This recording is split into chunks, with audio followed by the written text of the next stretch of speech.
Okay, hi. So welcome back to Talking Therapy, and today I'm very excited to present to you Dr. Paty Lorenzo, who's I met her in Mexico City last year, just over a year ago, and we hung out a bit and just chatted about therapy and Mexico City, and she's also starting a channel on YouTube and Instagram. So I thought it would be nice to invite her along to introduce herself and tell you all about her work. Okay, so welcome, Paty. Welcome. Yes, thank you very much, Deb. I'm very happy to be here. My last name is Lozano. Oh yeah, sorry. Lozano. Yes, yes. It's maybe it's not very common for you this last name, no? But yes, I'm very happy to be here. Yes, and well, I'll remind you a little bit about my work. I am a psychologist and I am a psychotherapist with my master's and PhD in psychoanalytic theory. But I have been studying more theories besides psychoanalytic approach, um, because I think that every theory has or every approach has some interesting issues and helps us in certain ways, but there is not like an approach that has all the answers. No? So I've been working with patients, giving psychotherapy for more than 20 years. Now I'm working basically with adults. And yes, in YouTube and Instagram, I am sharing videos about mental health, about burnout, for example. That is a very important topic nowadays. And well, I am Mexican. I am from Mexico City, but I am bilingual. I lived for a little while when I was a child in the US, and I'm also an English teacher. So I give therapy both in Spanish and in English. Thank you, thank you. Yeah, interesting to hear you mentioned burnout. You know, is that an issue for people in Mexico City or Mexico generally, in your experience? Yes, it is a very important issue right now. Um, a lot of people need to have several jobs. In Mexico City, the salaries are not very high in general, just maybe for very low percentage of the population, but most people get very low salaries. So we need to have several jobs, including myself. We need to have several jobs. So and we need to, since this is as you remember, this is a huge city, so and very crowded. It's beautiful, very interesting city, but to get the transportation, you need to take 1 hour or sometimes 2 hours to get to your job. So this makes us stressed, this makes us tired, and sometimes it's difficult to arrive on time. So yes, it's difficult to have personal time, spending so much time commuting and also in different jobs. So that's that creates a situation where a lot of people start to really suffer from the stress, you know, and it's too much for them, and then what happens basically? Yes, a lot of people, for example, don't get enough sleep. So this creates some medical problems and also mental health problems. Some people start having different illnesses, or also the productivity in the work gets lower. The motivation for working is lower because many people here cannot work in what is their vocation. In some people, for example, are um, getting these jobs for driving Ubers or driving taxis, and if they have a bachelor's degree in accounting or in engineering or in different careers, and it's frustrating because sometimes, because also there is a situation here in my country, where people that are older than 35 or 40 years are not accepted in many jobs, even though you are well prepared and you have your career. they prefer very young people. So a lot of people from 40 years old or older, they need to get other jobs, and this also is frustrating. Yeah, for sure. I mean, it must be pretty it to have trained in something and to be skilled at something and have your self-respect with that thing, and then it's like now you have to go and work on driving Uber, which anyone who's like 18 can do. It's challenging. And does it leads to like mental health problems for people? How does that manifest, do you think? Yes, a lot of anxiety, depression, and yes, a lot of physical symptoms related to this stress, this burnout. Feel very, very sleepy. Other people have problems for sleeping, like insomnia. Um, a lot of people with digestive problems.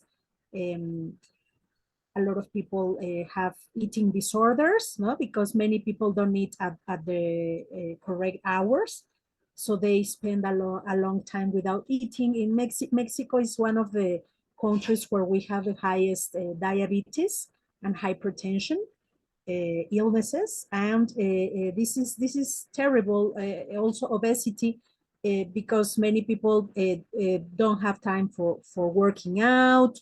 They are sitting for a long time, or they spend a long time without eating, and suddenly here the hour for having dinner is like 10 p.m. or sometimes later. Imagine having dinner at 11 p.m. Mm, Is not healthy. And sometimes our dinners are very heavy, yeah. also because we are very stressed. No, so it's like a negative cycle, an unhealthy cycle. Yes, and not many people. Well, with the pandemic, more people began looking for psychotherapy. Now that we are having this online therapy, more people are looking for therapy. But for many people, it's not easy to pay a therapist, and also, well, most people don't have a lot of time. Yeah. I mean, totally. I mean, when I think back, being quite old now, like when I was growing up in the 70s and 80s, everything was much slower and less complicated. Now everything is like super fast and super complicated. There are always lots of options. And I can Yes, imagine that the human brain was not really created in an environment where everything was so complicated and fast. It is not easy to, sorry, I just had a bit of a cold last week, but like, it's not easy to like, adapt. Is there anything that you find with your psychotherapy practice that can, regularly support people to start to come back and not get in one of these sort of negative feedback loops where they're just eating more or stressing more or whatever? yes, definitely. I am sharing these videos in the social media about how to take some pauses, how to take these breathing exercises, these mindfulness techniques, and reminding them it's very, very important to be checking up ourselves along the day, along our daily journey, how to ask ourselves how we are feeling, no, how am I feeling, what am I feeling now. Sometimes it's important to take like 5 minutes even in the Mhm, restroom, no, of our work, for example, mhm, our workplace, and stay there for 5 minutes and just ask myself, okay, how am I doing, and taking a 2 minute breath, no, and remembering my emotions are important. It's very important that my mind is peaceful, no? And then go on. No, it's very important to take one or several pauses, especially in the days that we have too much work. mhm. And also, I am sharing some suggestions about how to prevent and how to deal with burnout. Um, for example, people that are very perfectionist tend to have more burnout Sure. because they want to do everything on time or before the deadline, and they want to do everything without any mistake. It doesn't mean that we don't do things well, but it means that if we don't learn to share responsibilities, if we don't learn how to say no I think we talked about this when we were here in Mexico City, that in my culture is we have difficulties to say no, to Hmm. set limits. Hmm. No? So we in general we have like this pleaser personality, which is nice in a way, but in other ways not, because if I don't say no, for example, to my boss, I am doing a lot too much work, and it is too much for me, for Hmm. only one person. You know? So I am sharing several tips there in YouTube, in Instagram, about how to prevent and deal with burnout. Wow, that's great. I mean, people do need some kind of resource. YouTube is Instagram, social media can be really, really useful for these things. Hey, people seeking something, because, like you say, to actually go to a therapist, or get the state to help, probably is a long queue. Maybe it doesn't do so much, and to go to a therapist yourself is going to cost a lot of money.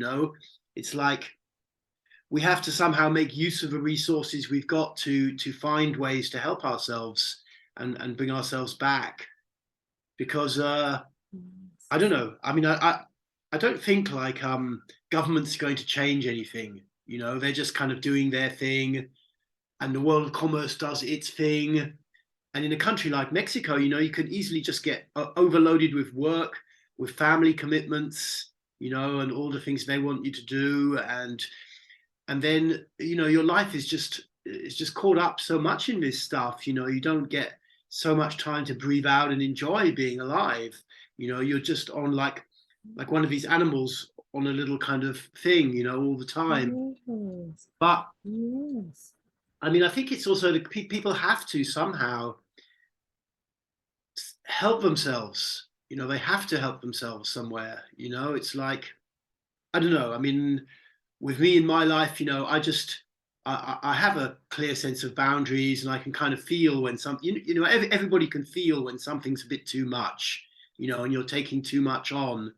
But then if you have these narratives which tell you to keep going, in your mind from your childhood or whatever, then you just keep going. You have to be able to draw lines and put stuff down. And I think also people just have to stop looking to governments for solutions, because it's not their job really anyway to make your life less stressful. You have to find a way. It's like I say, that's all I do for myself really, is just just have a life which does not require me to work that hard and to pump out stress, and to feel what's important for me and what's meaningful for me. It's like, I don't know. It's a shame that so many people get so caught up in it, and then in burnout and just being overstressed, and then in the media, it's all like the government's fault or something. But I don't think the government is ever going to change anything. People have to start to take a bit of power themselves somewhere. Yes, I agree, definitely. Yes, also in therapy, I like to invite people to check their decisions and their choices in life. Mm, No, in therapy we can check, for example, according to each person's personality, according to each person's situation. For example, if they are married, or if they have children, or if they are in their 20s, in their 30s, in their 50s, no, according to each person's situation. uh, um, I help them analyze this and realize that they can make new choices, because the worst thing that can happen to us is that we feel that we don't have choices. That, mm, that that is terrible, isn't it? mm, mm, No. So helping people realize, as you are saying, that nobody's going to solve things for us. That we have to do it by ourselves, and of course, therapists can help a lot. And here we can also check each person's vocational decisions. Because as I was telling you, many people here work in things that they don't like. So now with these social media and with these technological resources, we also have more options for working in different ways, or for creating your own business, or creating your own school, or we have many options now. Mm, mm, mm. Yeah, things do change with all the technology. Things also change for the better, eh? As well as putting more stress on people. Right. I mean, something that's really helpful, I think you touched on it as well, is like, having self-dialogue, but also what I've noticed often, because I end up running quite a few sharings and stuff, and for a long time I was living in a spiritual community where there's a lot of sharing. And in many ways, through having to construct a narrative about what is going on in my life in order to tell that to someone else so they can understand what's happening in my life, you know, it's like it gives me more awareness of what's going on in my life. If we don't have to share about what's happening in our lives, it's harder to understand what's happening in our lives. Many times, I went to some sharing and started to talk about what was happening for me that week or something like this. And afterwards, I had a lot more insights about what was going on, because we kind of think we're self-aware, and we are liminally self-aware, but to make that real, we have to kind of say it to someone, and construct it in such a way that another person can understand us and feel us. So the action of doing that is really helpful, and it's underused, I think. Right, right. Totally true. This is very important because yes, having our therapist listen to us, for example, that is a different listening than our friends or our partner or our family do. Is totally different. So having this listening is like a step that is going to help us listen to ourselves. Mm, So I tell this to my patients many times. Okay, listen to yourself, please. Listen what you are saying. Listen to what you are looking in life. Listen to how you feel. mm. No, and recently I am also studying logotherapy. I don't know if you have heard about it. I No, am taking a course. It's very interesting. It comes from Viktor Frankl. He was in these concentration fields in the Second World War, yes. and he created this is a very interesting approach. This is different from the psychoanalytic approach because he created this logotherapy that is the therapy of the meaning in life, the meaning that is like a personal construction in Hmm. every moment of each person's life. So here they are talking. I am enjoying this course very much because they talk, or he talks. He has very interesting books, but he talks about main concepts like responsibility. Responsibility meaning how do I respond to life, Hmm. to the questions that life asks me, Hmm. the situations that life gives me. For example, if I am in this job that I don't like or I don't enjoy, or I feel burnout, what is the life asking me? What is life asking me? And which is my response? Hmm. What am I going to do with this? And also another important concept here is freedom, because Viktor Frankl discovered that even though the person, he was trapped in the concentration field, that is most horrible experience for a human being, and they murdered his family and everybody. It was terrible, and he discovered there that in this terrible experience that his mind, nobody could take away the freedom of his mind. Hmm. So this means that we always have a choice on how we are going to respond to a certain situation. So this is, I think this is very important. Hmm. Yeah. I've heard of him. I haven't studied his stuff so much. It is interesting, and how that differs from like classical psychoanalysis. It's just got more practical stuff that people can do. A Yes. therapy I was kind of interested in recently is called schema therapy. It sounds a little bit similar, and that just sorry, I had this cold, but like I'm like it focuses on, because we often know the bad behaviors that we have, or negative behaviors, or behaviors that we'd like to change, you know, and then before we do them, there's usually like a script that runs through your head that kind of justifies why you are doing this behavior in that moment, and then later on you feel bad about it, whether it's eating too much or drinking or whatever, or not talking to your mom or whatever, you know. It's like, so that's that I don't know so much about it, but I thought that was very interesting. You know, it's like an offshoot of Yes. CBT, cognitive behavioral therapy. It's like an offshoot of it, but it's getting very popular in the States apparently. But you know, it's really there are resources that people can use. You know, it's just that to some degree you have to be also willing to come out of comfort. You know, and I think this is the most challenging thing for many people. You know, to come out of comfort. You know, because you can just have a comfortable life, and there's so many snacks and just cushions and whatever, and people like that, but then, you know, that becomes a kind of prison, and it really can make you incredibly unhealthy at the end of the day. Yes, totally. Even suffering can become like a comfort zone. Yeah, That they say that comfort zone is never comfortable. It's not never really comfortable, yeah. no. But sometimes the fear of changing, no, the resistance to change sometimes is very big, because sometimes we have these habits also, um, that we learned in our childhood, no, and from our family, and sometimes we think it's the only way of living, no. For example, talking about burnout also, I ask my patients how they feel about money situations, about career situations.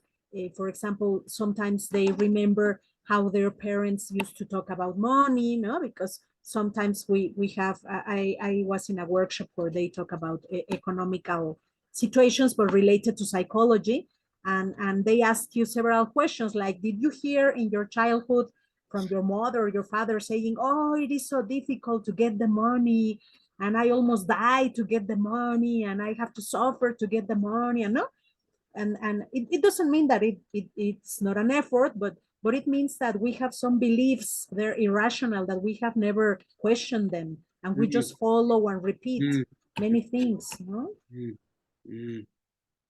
Totally, totally. I think there's so much, you know, there's so much that people can people can get these days. I hope that, I mean, I get a lot of people write to me about my channel from all over the world, you know, and say it's helped them, which is really, you know, it's really nice to hear, you know, and sometimes very heartful stories of someone who's been in a lot of trouble and they've just done something that they saw on my channel, and then it's just supported them, you know. So I'm, you know, that's, it's lovely to hear, you know. And I don't know that it's like with the technology or with anything in life, some things get better and some things get worse or something. So we've got all this technology and all this possibility, but then people just use it for distraction half the time as well, you know, and me too as well. You know, it's like somewhere, somewhere it's like maybe a little bit like with this Viktor Frankl guy, if people can get just off the comfort wheel a little bit, you know, and do something that's really uncomfortable, then it's like, okay, if I can do that, then I can also examine my behavior a bit more or make some changes in my life, you know. I guess it would be so great if there was some switch you could pull and people would come out of it. But I mean, I don't think there is, you know, I don't know. Yes, I think yes, through these social media videos, no, for example, also your videos, I think they are very inspiring, and yes, I think you are in your videos, you are, yes, you are giving us like other tools that maybe a lot of people don't know about, Mm, and I think your message and my message and many therapists' message is yes, there is hope, there are tools, and we are offering different options, no, mm, and some people may say, no, I'm not ready for this, or I'm afraid of this, but other people are looking for these options, and I think yes, we are inspiring a lot of people. Mm, mm. Well, that's good to hear. Yeah, it's good to hear. Yeah, Yes. I don't know. I always have this kind of dream that the world will get better, but it just seems to kind of stay the same in a certain way. Just get more extreme, you know? Anyway, No. who knows? Yes, yes. For example, in my case, it's difficult to do exercise, physical exercise. And I Uh, am looking at your videos, and I am saying you are sharing there some routines. I was watching one that I don't remember exactly the name, but it was like a 10 minutes basic routine or something. And you were sharing there, and I said, well, I am going to watch it, and no, and maybe little by little, no, I am going to start doing the routine, no, because I think also the modeling, no, the things in this case, you showing us how to do these routines, and you are explaining why and what is happening, no, and from the for the different personalities that we have, parts of different personalities inside us, and I think yes, it's a way, no, of saying. For example, I was sharing these days some videos about anger management, for example, no, and I was in Instagram. They are very short, so I was just saying, okay, what do you do when you are angry? What part of your body do you feel this anger? Look at yourself. Feel yourself. Feel your body. Feel your emotion. Where is this emotion?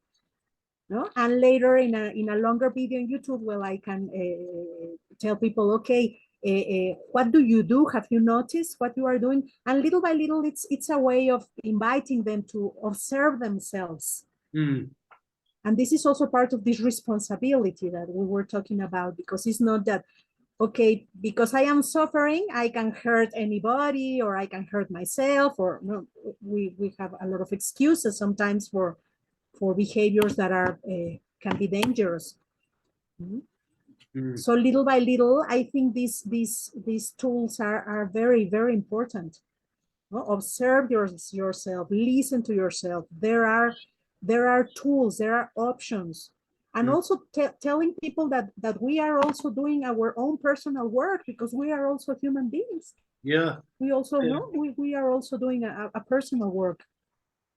yeah. That's a really important point because I think traditionally you have this vision of psychiatry and science as being these kind of detached people, you know, giving you this knowledge, and it's like, you know, no, we're also doing this stuff and trying to live up to the standards that we give other people, you know.